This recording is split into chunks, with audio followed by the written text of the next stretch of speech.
नई दिल्ली के प्रतिष्ठित सीडी देशमुख ऑडिटोरियम में करुणा फाउंडेशन ने सात्विक टेक एंड एसोसिएट्स के साथ साझेदारी में हाल ही में विकसित भारत और साइबर सुरक्षित भारत नामक एक महत्वपूर्ण सेमिनार का आयोजन किया। इस कार्यक्रम में साइबर सुरक्षा और एआई के महत्वपूर्ण अंतर संबंधों पर चर्चा करने के लिए लीडिंग एक्सपर्ट्स, पॉलिसी मेकर्स और इंडस्ट्री लीडर्स एक साथ आए। बता दें कि विकास निगम करुणा फाउंडेशन के संरक्षक और सात्विक टेक के निदेशक ने एआई की शक्ति का उपयोग करके भारत के डिजिटल परिदृश्य को बढ़ाने के लिए अपनी प्रतिबद्धता व्यक्त की। सेमिनार का मुख्य फोकस भारत की डिजिटल सुरक्षा को मजबूत करने में जीरो ट्रस्ट और जनरेटिव एआई की क्षमता का पता लगाने पर रहा।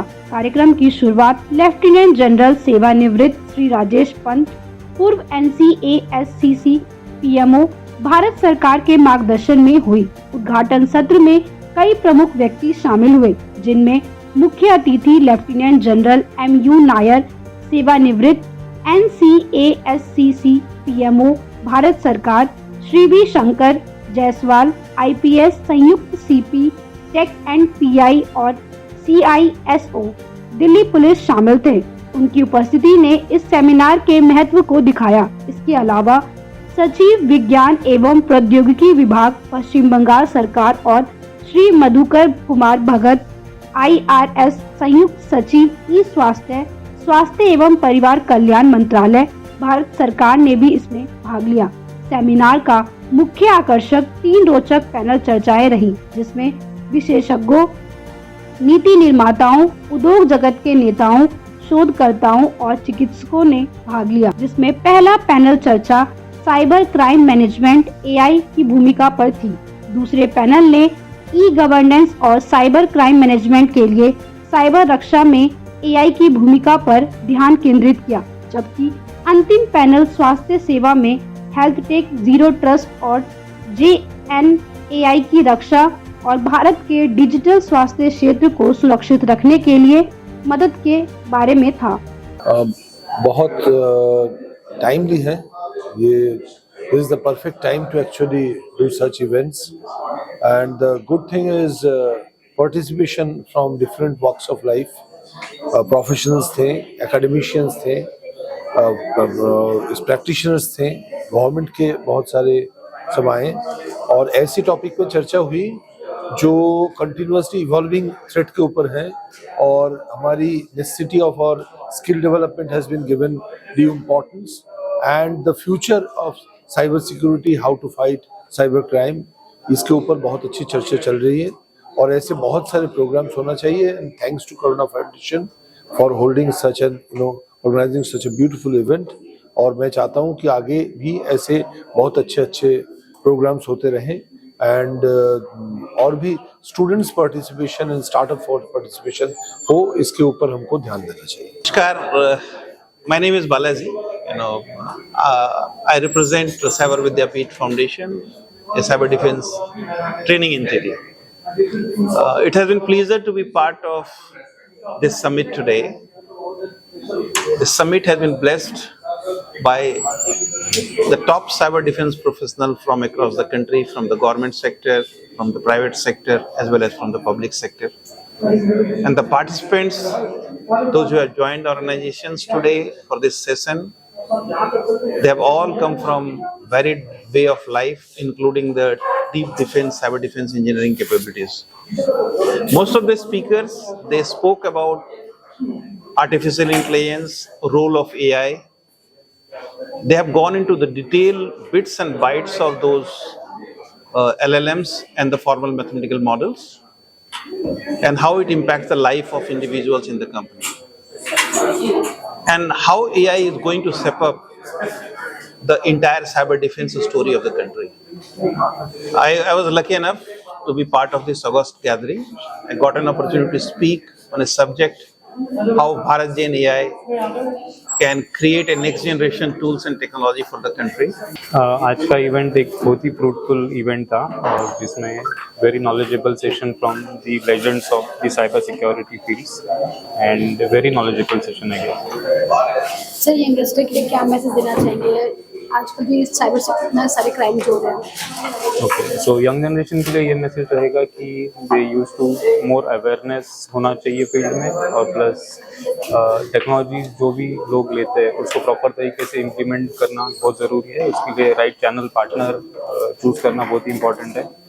साइबर क्राइम से कैसे बचाया जा सकता है लोगों को? अवेयरनेस। अवेयरनेस। इस मीटिंग में क्या बहुत सारे यूजफुल, और जो भी next generation government of India काम कर रहा है जो भी टेक्नोलॉजीज पे, तो उसमें बहुत सारा इनपुट्स हमें मिला है। ठीक है, तो जो डायरेक्शन में गवर्नमेंट चल रही है, कुछ सालों में हम साइबर प्रूफ इंडिया बना सकते हैं, सुरक्षित भारत बना सकते हैं। So this is the focusing on the AI stuff, artificial intelligence and the cyber security. And good, the rest of the platform always work for the all industry. But here today there is a specific session for the health tech, and where the defendant health tech has covered nicely. In this program, we able to highlight and learn about from the expertise about the zero trust cyber security platform, where we know that the policy and the principle of zero trust itself, never trust and always verification, which is the key message for everyone to protect from the cyber security attacks. And the use of generative AI is something which will help to give a responding alarms from the threats, and the moderation about the predictive challenges. So generative AI based zero trust environment is really helpful for the health ecosystem, and that will help a more patient centric solutions to get from the healthcare infra facilities. Sir, Karuna foundation की तरफ से जो आज seminar किया गया है, आयोजन किया गया है, इसके बारे में क्या कुछ कहना चाहिए? ये आज का सेमिनार जो है साइबर सुरक्षित भारत और विकसित भारत के ऊपर केंद्रित है। और अगर आप देखें कि 2047 जो हमारे प्रधानमंत्री का मिशन है कि एक डेवलप्ड कंट्री हमने बननी है, उसके लिए हमारी एक इकोनॉमिक ग्रोथ बहुत ज़रूरी है। और इकोनॉमिक ग्रोथ को रोकने के लिए साइबर फ्रॉड और साइबर क्राइम जो आजकल हो रहा है, ये हमें थोड़ा हेडविंड जो है इससे बचना है। तो इससे बचने के लिए खाली एक ही सोल्यूशन है, जिसको बोलते हैं रेजिलियंस, कि कैसे हम साइबर अटैक्स के मध्य में अपनी ग्रोथ को मेंटेन करें।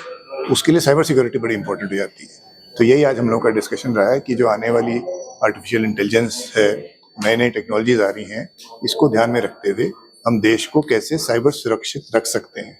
तो बहुत इंपॉर्टेंट, बड़ा टाइमली, बड़ा रेलिवेंट सेमिनार ऑर्गेनाइज किया है, और मैं करुणा फाउंडेशन को कॉम्प्लीमेंट देता हूँ इसकी। धन्यवाद। जय हिंद। जो मेन मोटिव था वो उसका रिजल्ट क्या निकला है, कैसे इसको बचाया जा सकता है? इसमें जो साइबर क्राइम्स हो रहे हैं, इनको इसमें क्या निकला, इसका निष्कर्ष कि कैसे इसको बचा सकते हैं? तो एक तो निष्कर्ष ये निकला है कि साइबर क्राइम में बहुत अलग अलग एजेंसीज इन्वॉल्व हैं। तो मिनिस्ट्री ऑफ होम अफेयर्स कुछ कर रही है, फिर law and order state subject है, पुलिस के अपने हैं, बैंकिंग सिस्टम इन्वॉल्व है, फाइनेंशियल सिस्टम इन्वॉल्व है, इंडिविजुअल्स इन्वॉल्व है। सर, जो करुणा फाउंडेशन की तरफ से जो आज सेमिनार किया गया है, उसके जो मुद्दे क्या मुद्दे हैं? करुणा फाउंडेशन एक एनजीओ है और non working, as name suggest, non government organization समाज के हों या किसी भी तरीके के मुद्दे हो जिसमें कि हमारा जो जनरल पब्लिक है उसको इफ़ेक्ट होता है। आज के डेट में साइबर क्राइम और साइबर थ्रेट्स इतने बढ़ते जा रहे हैं, कहीं ना कहीं हम भी उसके पीड़ित हैं। आपने देखा होगा जिस तरीके से डिजिटल अरेस्ट हो रहे थे, हमारे माननीय मोदी जी को इस चीज़ को बोलना पड़ा मन की बात में, और उसके बाद आज की डेट में आप देखिए हमारी कॉलर टोन पे वो मैसेज आ रहे हैं। तो हमारा बीइंग अ एनजीओ यही था कि हम साइबर सिक्योरिटी की अवेयरनेस पब्लिक को कैसे पहुंचाएं, उसके साथ artificial intelligence and machine learning को कैसे हम यूज़ करें to make it more effective. और फिर हमने जो आज की डेट में जो ऐसे सेक्टर्स हैं लाइक हेल्थ सेक्टर, इसको हमने टारगेट किया जहां पर हम लोगों का डेटा बहुत ही वनरेबल होता है, पर्सनल डेटा, और जिस तरीके के अटैक्स होते हैं उसको लेकर के हमने ये चीज़ करुणा फाउंडेशन ने कवर करने की कोशिश करी है कि एक जागरूक अभियान हम चला सकें। आज का जो कॉन्फ्रेंस रखा गया था सेमिनार के फॉर्म में, वो एक बहुत ही नए आयाम पर जो डिस्कस करना है, साइबर सिक्योरिटी जिसको कहते हैं। हमारे 9 पॉइंट्स प्रोग्राम जो है गवर्नमेंट का, उसके तहत one of the program points जो है वो है साइबर सिक्योरिटी और देश की सुरक्षा। देश की सुरक्षा और उसके लिए साइबर जो लॉज है, जो जनरेशन जो हमारा जेन 5 है, now we are been moving further very fast to 6 के ऊपर जा रहे हैं, काम कर रहे हैं। इस पर काम ऑलरेडी शुरू कर दिया गवर्नमेंट ने। We are the one of the first country, you can say few countries in the world जिन्होंने अपना 6 के जनरेशन 6 के ऊपर हमने काम शुरू कर दिया। अब ये गवर्नमेंट की जो पॉलिसी ये है कि भाई जितने भी पॉलिसी फ्रेमवर्क है इसको down the line let the people to aware of, और जो एक्सपर्ट्स हैं उनको मालूम हो, जो स्टेक होल्डर्स हैं उनको भी जानकारी हो कि हम लोग क्या कर रहे हैं और किस तरह से डाटा प्रोटेक्शन क्या और जो साइबर थ्रेफ्ट है, क्राइम है, जो जो प्रॉब्लम्स हो रही हैं तो उसको हम लोग कैसे इसको टैकल करें। This is one of the requirement of विकसित भारत, बिकॉज विकसित भारत का जो at the rate 2047 we need to be a complete at par with what other developed nations are there. Very soon we are going to be number 3 economy in the world map.